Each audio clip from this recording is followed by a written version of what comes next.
नमस्कार. आज मी कोणालाही सहज बनवता येतील अशा सुरळीच्या वड्याची रेसिपी केलेली आहे. मस्त अशा सुरळीच्या वड्या बनवायच्या असतील तर माझा व्हिडिओ न स्किप करून बघा. चला तर मग व्हिडिओला सुरुवात करूया. सर्वप्रथम एक मिक्सरच्या जारमध्ये 1 कप बेसन घ्यायचं आहे, पाव कप रवा घ्यायचा आहे, 1 कप दही घ्यायची आहे, 2 हिरव्या मिरच्या घेतलेल्या आहेत, आल्याचा तुकडा थोडासा, मीठ हळद आणि हिंग घालून घ्यायचं आहे. हळद पाव चमचा आणि हिंग पाव चमचा आणि मीठ घालून घ्यायचं आहे आणि थोडं 1 कप पाणी घालून ह्याचं मिक्सरला बॅटर करून घ्यायचं आहे. एकदम बारीक असं बॅटर करून घ्यायचं आहे. बघा अशा प्रकारे मस्त हे बॅटर पण तयार आहे. आता हे बॅटर आपल्याला गाळून घ्यायचं आहे. एका गाळणीमध्ये घेऊन आणि ह्याला व्यवस्थित गाळून घ्यायचं आहे आणि आता ह्याला 15 मिनटं रेस्टसाठी ठेवायचं आहे.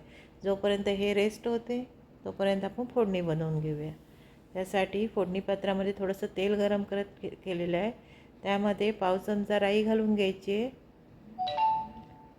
पाव चमचा तीळ घालून घ्यायचे आहे, अर्धा चमचा तीळ घालायचे आहे, थोडासा कढीपत्ता घालायचा आहे. आता ही फोडणी तयार आहे. आता एका प्लेटला तेलाने ग्रीस करून घ्यायचं आहे आणि या बॅटरमध्ये आता 15 मिनटं झालेली आहे. यामध्ये थोडं पाणी घालून, रवा असल्यामुळे थोडंसं जाड झालं ते, तर त्यावेळेला थोडं पाणी घालून तर त्याला थोडं पातळ करून घ्यायचं आहे. एक साईडला मी पाणी गरम करत ठेवलेले आहे इडली पात्रामध्ये, करंड्यामध्ये. ह्या करंड्यामध्ये आता ह्या प्लेटमध्ये 1 चमचा बॅटर घालून त्याला व्यवस्थित पसरवून घ्यायचं आहे आणि करंड्यामध्ये ठेवून द्यायचं आहे आणि जवळजवळ 4 मिनटं त्याला स्टीम करून द्यायची आहे, वाफवून घ्यायचे आहे. आणि 4 मिनटानंतर बघा किती मस्त असं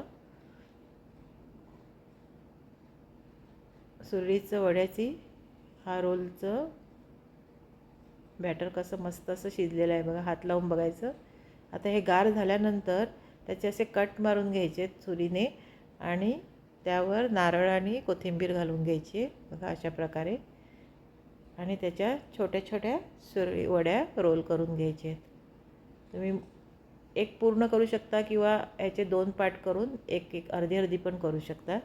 तर अशा प्रकारे सगळ्या वड्या करून घ्यायच्या आहेत आणि त्या वड्या एका प्लेटमध्ये काढून त्यावर आपल्याला ती बनवलेली फोडणी पण घालून घ्यायची आहे बघा. मस्त अशा सगळ्या मी वड्या बनवून घेतलेल्या आहेत.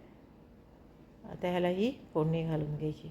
अशा प्रकारे जर तुम्ही माझं चॅनल पाहत असतील आणि माझ्या चॅनलवर नवीन असतील आणि जर तुम्हाला माझे व्हिडिओ आवडत असतील तर माझ्या चॅनलला लाईक करा, शेअर करा, सबस्क्राईब करा आणि असेच माझे नवनवीन व्हिडिओ येत आहेत ते पाहायला विसरू नका आणि बेल आयकॉन दाबायलाही विसरू नका. आणि व्हिडिओ पाहिल्याबद्दल धन्यवाद.